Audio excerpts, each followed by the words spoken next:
So yeah, this is this Oculus Quest Tennis. Let's check this video out for a second. Video quality is pretty bad. This is not like an official video, but look at, you can see this guy is basically in a full court tennis court here. And then the other guy across the way is kind of more in a living room setup. And so the idea here is that the game can basically scale to whatever kind of size you have. If you happen to live in a high school gymnasium and you want to have a full court tennis game, you can apparently do it with Oculus Quest Tennis. We don't know what the official name of this is. We've heard some talk. It's kind of like a Nintendo Wii tennis game, basically.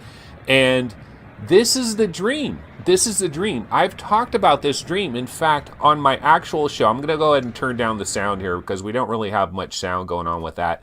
But on my actual show, did I not tell you guys on one of my episodes, didn't I say that within about 5 to 6 years, we will be able to recreate perfectly. We will be able to recreate perfectly a simulation of being at Wimbledon. And, you know, perfectly, okay, I might be going a bit overboard there. But what I'm talking about is visually, I think we're going to be able to recreate Wimbledon, all right? Because you're talking about one other tennis guy running around. You're talking about a couple of little kids running around and grabbing the balls.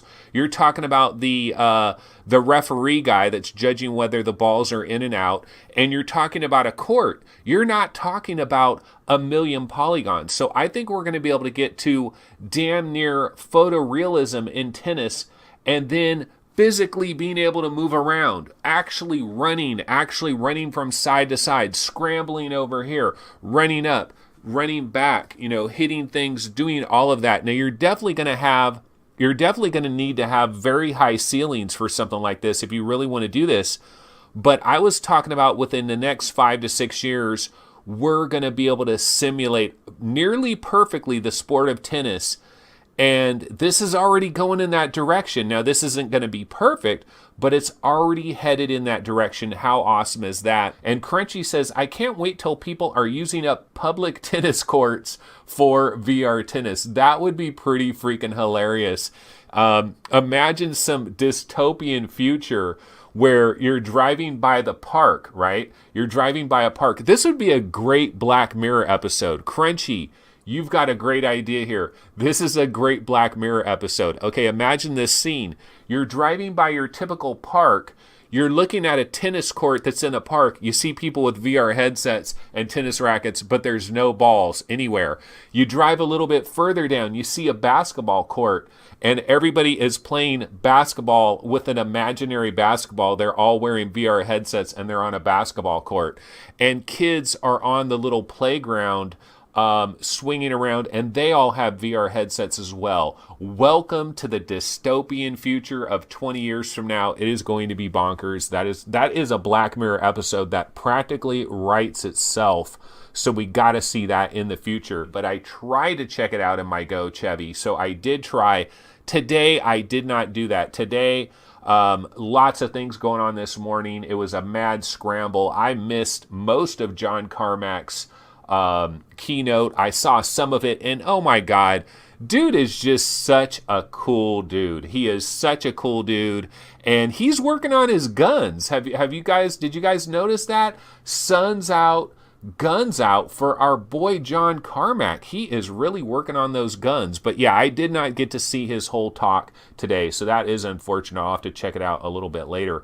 Okay, so let's go back to chat again. Now, on the Snap 1, the strategy to prioritize Quest over Rift 2 makes a lot of sense in the context of needing to get a minimum of 10 million users on a platform to make it self-sustaining and profitable to content makers. Yeah, this is something that Zuckerberg spoke to yesterday. He said two of the biggest problems. He was talking about this 10 million number. He basically feels that when you hit that 10 million number on each individual platform, so that means you need 10 million people on PlayStation VR. You need 10 million people in HTC Vive, on Steam. And I'm not talking about 10 million people on Steam in general. We got way more than that. But I'm talking about 10 million people on Steam that are regular VR players. 10 million people on the Oculus Rift that are regular VR players. He's saying you got to hit this 10 million mark. And if you hit the 10 million mark, then other little indie companies can survive. They can make it. Now, Bullet Ape says, wait a minute here. We had 10 million people on the Wii U, and that didn't help a damn thing. But remember, Wii U is a little bit of a different proposition because Wii U is a physical product that was sold in stores, and it's a little bit of a different kind of a situation there as far as Wii U. But yeah, it's an interesting comparison. And Andy Sky coming in with the bad news. I believe it was it Engadget or somebody has confirmed it is a Snapdragon 835. So we are not getting a Snapdragon 845. That is unfortunate. The 835 is definitely good. I don't know how they're getting the graphics to look so close. And so speaking of that Snapdragon, speaking of the Oculus Quest, and speaking of porting games over to the Oculus Quest from the Rift, let's take a look at some comparison pictures. Now, this is Dead and Buried. So here's some pictures. Now, it says Rift on left side, Oculus Quest on the right, 700,000 polygons going down to 75,000. Here's the comparison with not as much of a dramatic difference there. You see the gun on the Rift. You see the gun on the Quest, 5 textures, 1 textures. You look at the piano over there, 3 textures, 2,200 polygons, 1 texture, 670 polygons. You look at the bad guy there, 4 textures, 4,300 polygons. So there's a difference here, but when you look at these A-B comparisons, it's not really a major night and day difference. So I can really see people, they put on the Oculus Quest, they get into some of these experiences, and sure, if you take a minute out, if you pause, if you're looking closely at your gun, if you're looking at the table, if you're looking at the chairs, if you have time to sit there and look at that piano, you might notice that there's 2 less textures. You might notice that it has nearly 1/4 the amount of polygons, but that's if you're paused and you're taking your time and you're looking at it. If you're actually in the game and actually playing a game, and those Oculus Rift hands look better on the Quest over there than they do, and look at that green background on the Quest, that looks pretty vibrant and clean. So Dead and Buried is not suffering a tremendous amount. How are they squeezing all of that onto a Snapdragon 835? I have no freaking idea, because I expected this kind of situation with the Snapdragon 845, not the 835. But, so that's kind of our comparison pictures there. Okay, this is the video right here. This is one of a number of different videos that are floating out there about this. And so you can see people, they're hiding behind real physical barriers. You can see how the physical barriers are marked in a certain way so that this can kind of track everything. And then you're getting a sample. There's video right there of what's going on Dead and Buried. You can see the textures are a lot more simplistic than they are in the full game of Dead and Buried. And I heard some mixed impressions about this. Like, some people said it was like a total game changer. This is like incredibly next level. And then other people were like, this isn't ready for prime time. This one guy in particular was saying, although it was cool that they could do this, that it isn't really ready for prime time, that it's not really ready to do this yet. And they had to keep charging up the headsets. We also know they've got different color Oculus Quest headsets. We see a guy over there with kind of a purplish color. I think in another video I saw a guy with an orange one. So that is Dead and Buried. Okay, Apache Entertainment. He was there at Oculus Connect 5, and he says that he saw them swap every 3 hours or so. If the battery really lasts 3 hours, that would be pretty freaking awesome. And one of the unfortunate things about the Quest design, and we can get into some of the downers about the Quest design, I really feel if you're going to have a standalone headset, wouldn't it be nice if somewhere on the headset there was a slot where you could pop the battery out? where the battery is like in some kind of a cartridge that could be popped out of the headset. And therefore, you could have multiple extra batteries ready to go and hot swap capability, hot swapping the batteries for another battery. Now, as far as we know, Quest is not like that. You're going to have to take this thing off. You're going to have to recharge it. Sure, you could maybe run a cord to it, but good luck trying to play that tennis game running around while you're also charging up the headset at the same time. But a hot swappable battery would have been super awesome. Of course, that adds to the cost. It changes the design. It changes the ergonomical arrangement of it and all of that. So super interesting. Lots of stuff to get into as far as that. Wireless is mission critical, in my opinion. One of the things I said yesterday in response to somebody left a comment on the YouTube video, it might have been like VR Spry Guy or somebody left a comment, and one of the things I said is I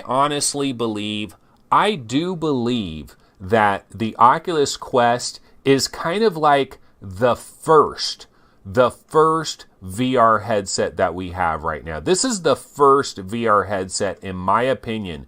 And yeah, look, I know we have VR headsets. We've already had plenty of VR headsets, but this is like the real beginning of modern day VR, in my opinion, because the cords have got to go. The cords have got to just get the hell out of Dodge. I don't believe that VR is ever going mainstream with a goddamn cord. And I know all of you out there, you're high-end gamers, like MameFan. MameFan is a high-end gamer. He doesn't give a damn about wireless. He wants that super high-end experience. He wants photorealism. And I know a lot of you guys are like that. I'm like that too. I want that photorealism. I want to get lost in a world. But you're lost in a world for a couple of minutes and then the freaking cord yanks on your ass and now you're not lost in the world anymore.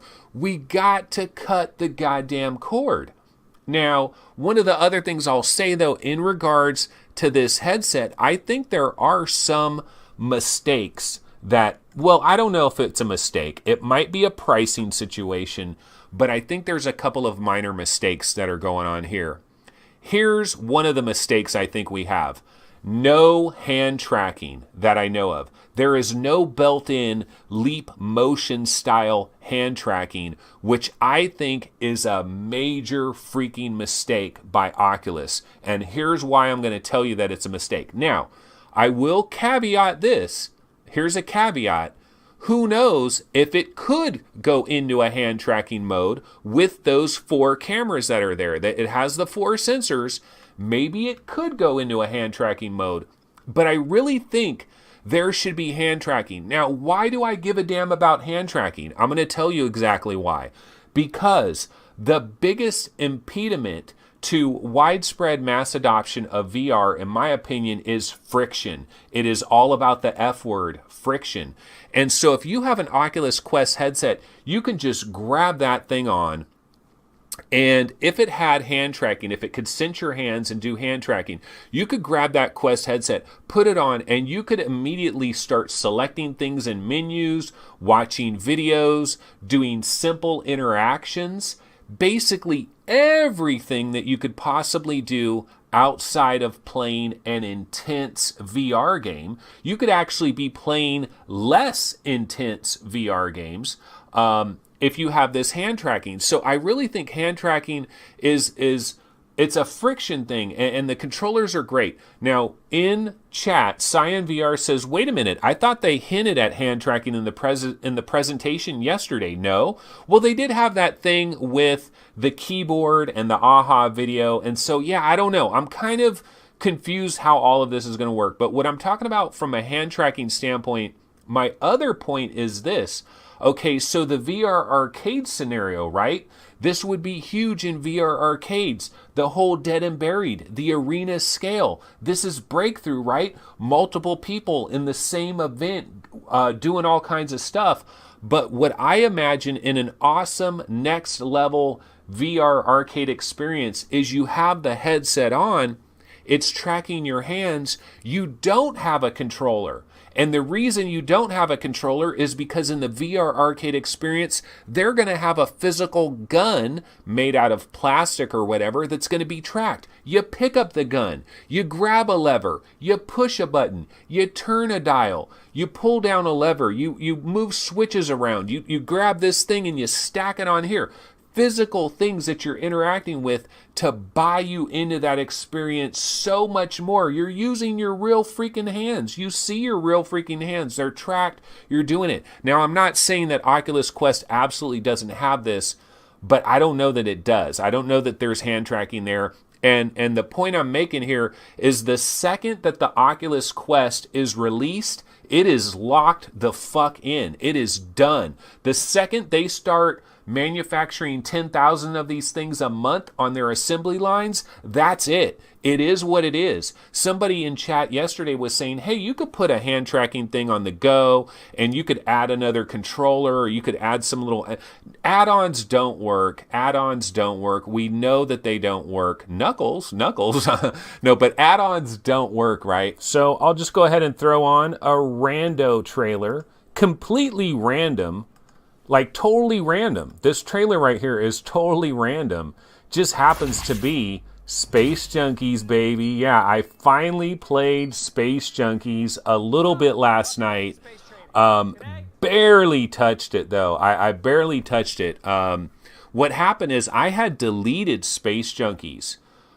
Somehow I downloaded it the very first time I tried Space Junkies, when I first tried to play it, and it says you need to add Uplay, and that's when I went into my whole rant, right? So I don't remember when all of that happened, but way back when that happened, I deleted Space Junkies.